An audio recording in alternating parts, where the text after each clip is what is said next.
Queria trazer ele para falar desses desafios aí que a pandemia apresentou, né, para as escolas, num primeiro momento, e após a pandemia, ou durante a pandemia, veio a questão do LGPD, que também é um assunto muito importante, dentro desse processo de captação, de renovação de alunos e renovação de contratos.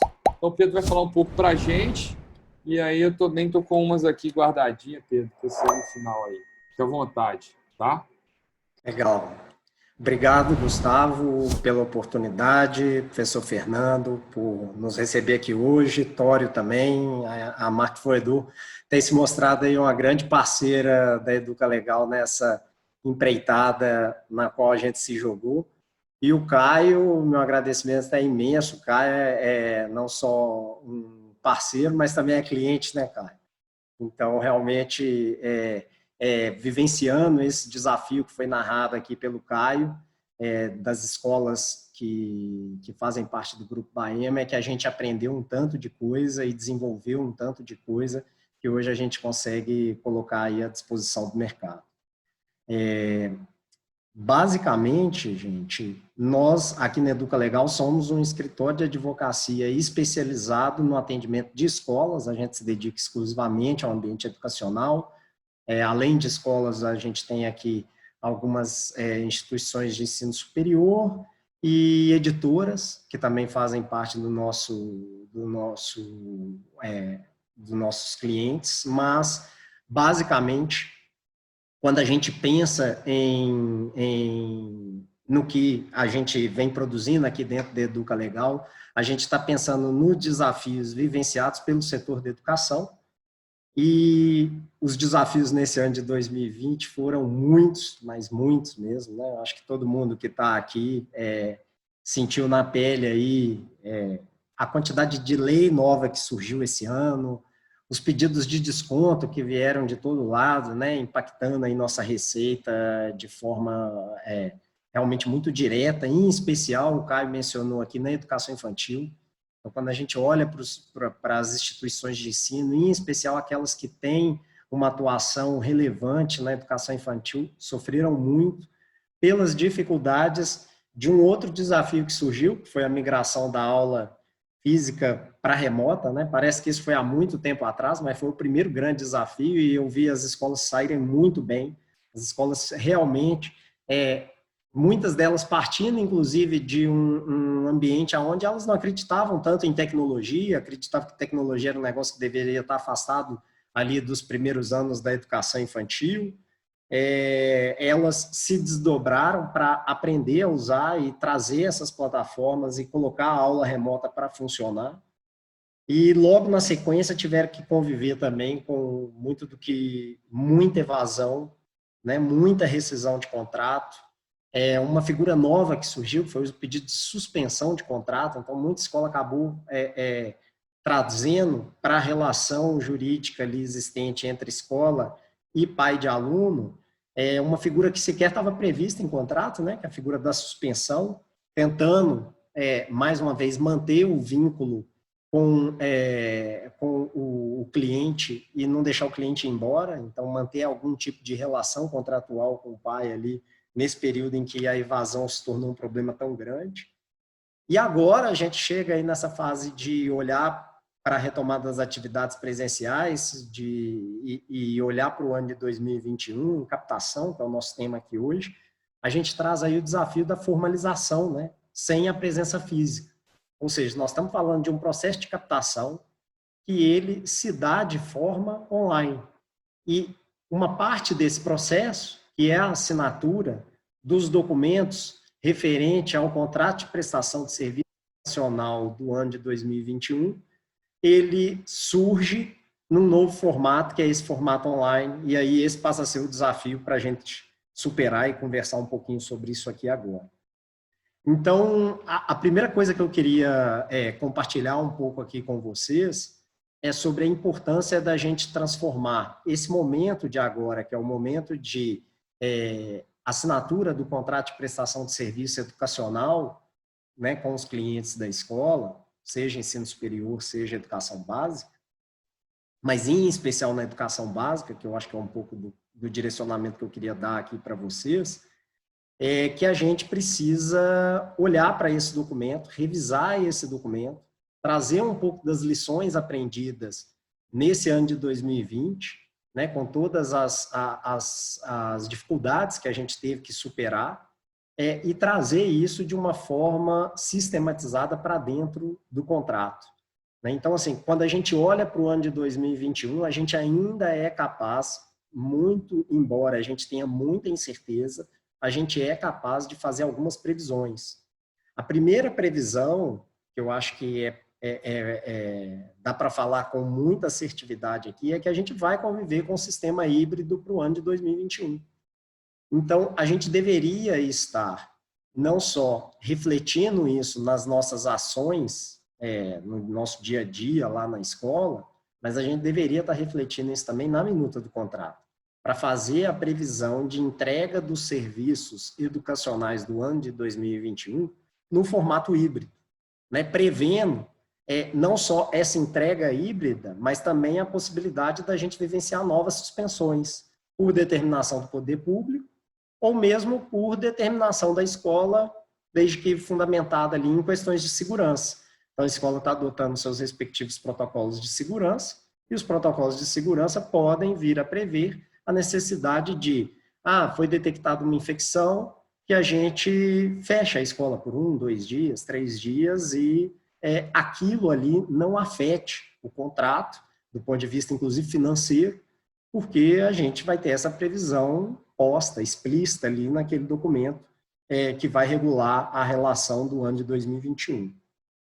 A gente deveria também trazer uma atenção especial para o tema dos descontos, né? Esses descontos vêm sendo dados ao longo de 2020, então acho que foram vários os argumentos, né, utilizados pelos pais para tentar convencer a escola de ceder em relação ao desconto, e exceto nas hipóteses em que a gente teve algum ajuizamento de ação, em que um juiz de direito obrigou uma determinada escola ou uma determinada região a conceder o desconto, ou onde a gente teve alguma legislação sendo criada para obrigar a conceder os descontos, todos os outros casos foram situações negociais, né?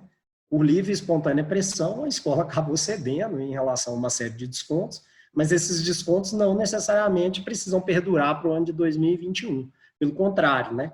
A gente prevendo todas essas possibilidades de aula híbrida, de ensino à distância em caráter opcional para aqueles que não queiram, por exemplo, frequentar as aulas presenciais, que esses descontos não sejam objeto de nova negociação sobre um argumento que foi trazido aí ao longo desse ano, de, por exemplo, de que houve modificação do contrato, porque as aulas tinham sido contratadas presenciais e, na medida que foram migradas para aulas remotas, haveria ali uma justificativa para algum desconto. Esse foi um argumento que eu vi, inclusive, várias decisões judiciais, as poucas, tá? Que acabaram concedendo o desconto para os pais, mas muitos juízes se apegaram a isso. Então, acho que é uma possibilidade também da gente trazer para dentro do contrato esse regulamento em relação aos descontos. Mais do que nunca ficou necessário a gente regular as rescisões do contrato, né? Então, assim, escolas que não tinham cláusulas de rescisão prevendo multa, prevendo procedimento, né, mediante formalização do dia da rescisão. Então, essas escolas sofreram mais, então acho que agora é uma lição aprendida aí, é uma lição que fica para a gente para o ano de 2021. Trazer uma cláusula de rescisão muito bem explicitada, muito bem descrita, tanto do ponto de vista procedimental quanto do ponto de vista de multa, né? A gente tem recomendado a fixação de uma multa em relação ao período residual do contrato, na hipótese da gente ter uma rescisão antes do término do ano letivo. E, por último, um tema citado aí pelo Gustavo, que é essencial que esteja previsto aí nessa minuta de contrato para o ano que vem, e são os temas relativos à LGPD.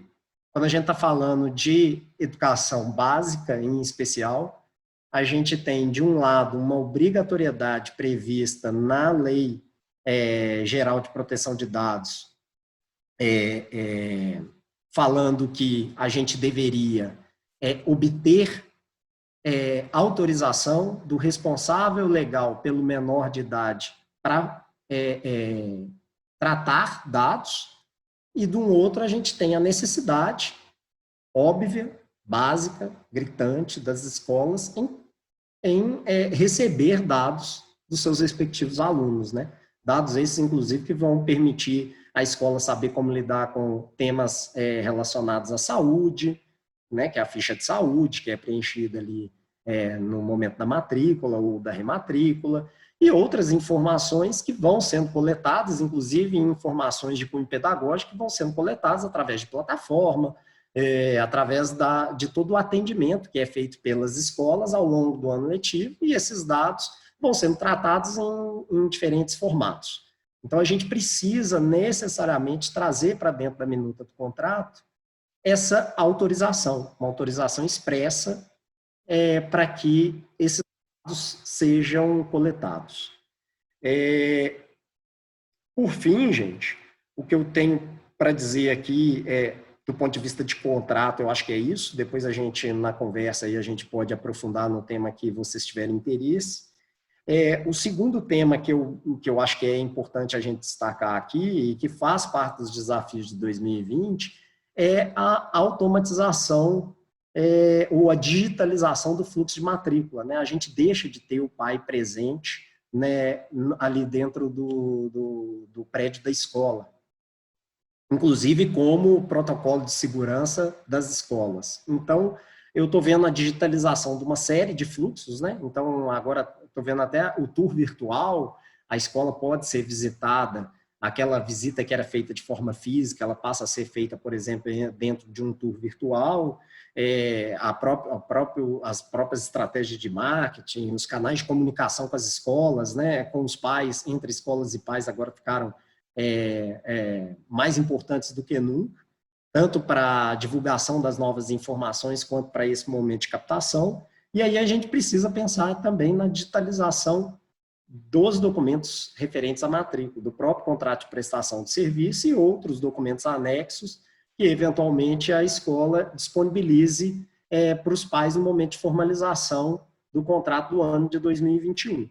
E aí foi para isso que a gente buscou dentro da Educa Legal, e aí que eu acho que é o desafio que a gente tem aqui na Educa Legal, que é ajudar as escolas a não só serem bem orientadas do ponto de vista jurídico, né, na parte da consultoria jurídica, mas efetivamente trazer para a gente a responsabilidade de fazer alguns trabalhos que a gente sabe que eram dores, que eram dificuldades que as escolas vivenciavam no seu dia a dia.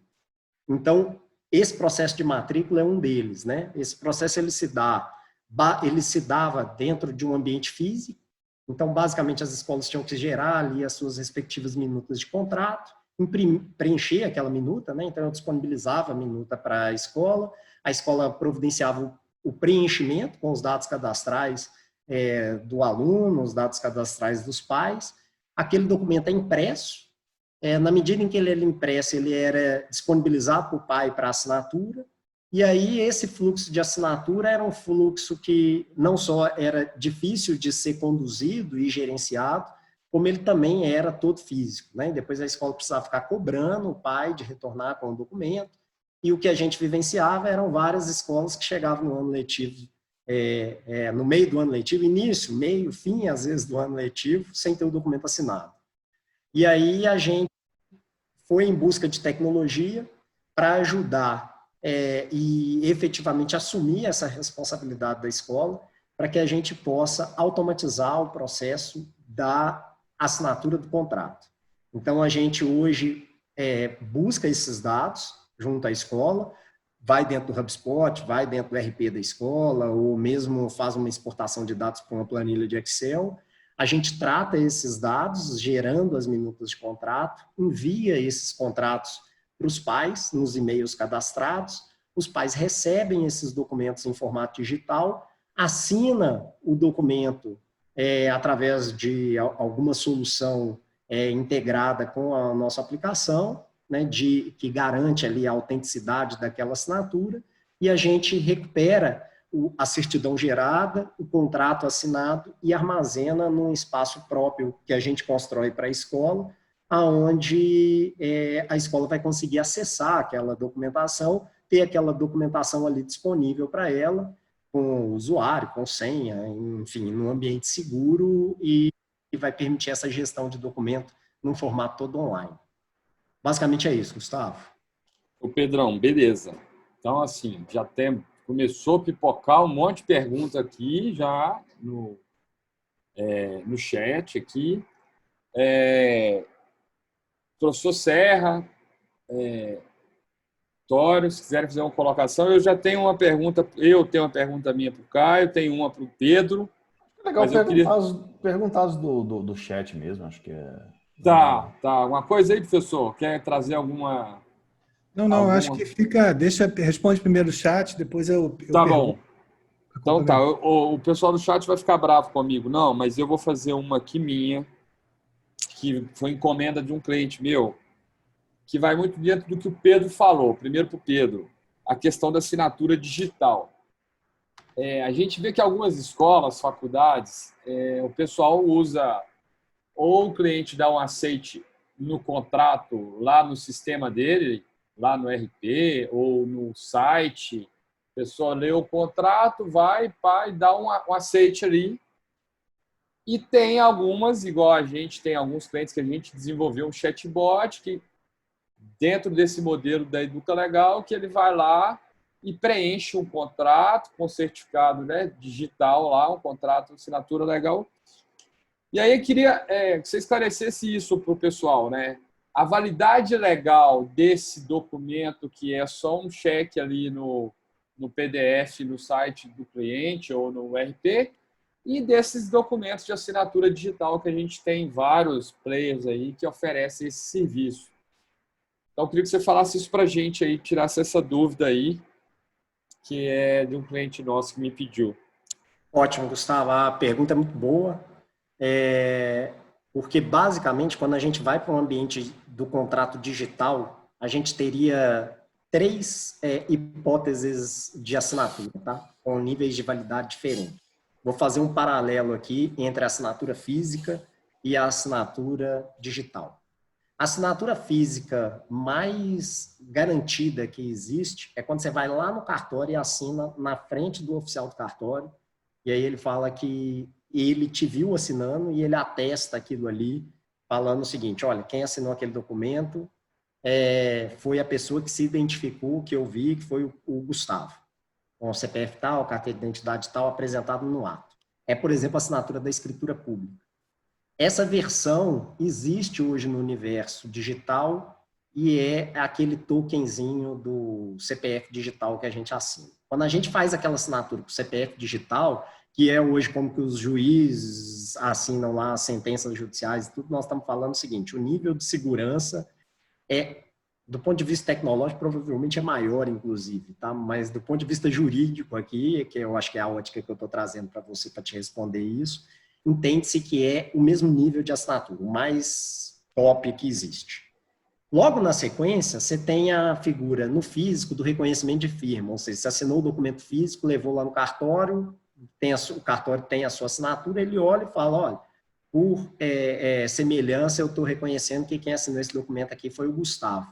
O paralelo disso dentro do ambiente digital é a assinatura eletrônica que você oferta aí no HubSpot e que o DocSign também vai ter essa solução, o ClickSign, enfim, tem uma série de ferramentas que disponibilizam isso. E dentro do aplicativo da Educa Legal, a gente também foi a integração com uma ferramenta dessa. Porque é um cara especializado, uma empresa de tecnologia especializada em reconhecimento de autenticidade, que é capaz de fazer um serviço tão bom quanto, ou melhor, né, inclusive, do que o do oficial do cartório. Ele vai atestar, e aí ele tem diferentes validações, são validações em série. Qual que é o IP da máquina? E, inclusive, ele gera uma certidão onde você é capaz de enxergar aquilo. Qual que é o IP da máquina? Qual que era a localização de latitude e longitude que aquela pessoa estava no momento que ela fez a assinatura? Qual o e-mail? Qual foi o momento de visualização, etc, etc. E então essa empresa certifica de que aquele documento foi assinado por aquela pessoa mesma. Da mesma forma que o cartório com reconhecimento de firma também faz essa validação. Então, e por último, nós estamos falando o seguinte, de uma assinatura que não existe no ambiente físico, mas que dentro do ambiente digital é o tal do aceite. É o aceite que a gente dá, inclusive, no termo de aceitação, na hora que a gente baixa qualquer aplicativo, entra no site novo, etc. Falando, estou de acordo com o documento, eu li esse documento. Esse documento é um documento que ele, de alguma forma, sim, ele acaba valendo como prova de que alguma pessoa assinou, mas ele não tem presunção da verdade. Ou seja, como ele foi gerado por uma das partes interessadas, ou por um sistema contratado por uma das partes interessadas, você não tem o agente terceiro certificando de que quem assinou foi aquela pessoa que assinou mesmo. Além de você não ter toda a tecnologia por trás que vai te garantir que aquela pessoa que assinou aquele documento é aquele documento mesmo. Então, o judiciário vai olhar para isso de uma forma diferente. E você vai precisar utilizar de outros meios de prova para garantir de que quem assinou foi aquela pessoa mesmo. Então, você vai conviver com o risco, nessa terceira hipótese, de você ter um contrato que não seja reconhecido como o que a gente chama de título executivo extrajudicial, que é o que te permite ir lá e executar a dívida falando para o juiz o seguinte, olha, esse cara que me deve, por favor, notifica ele, manda ele me pagar em 72 horas. É isso.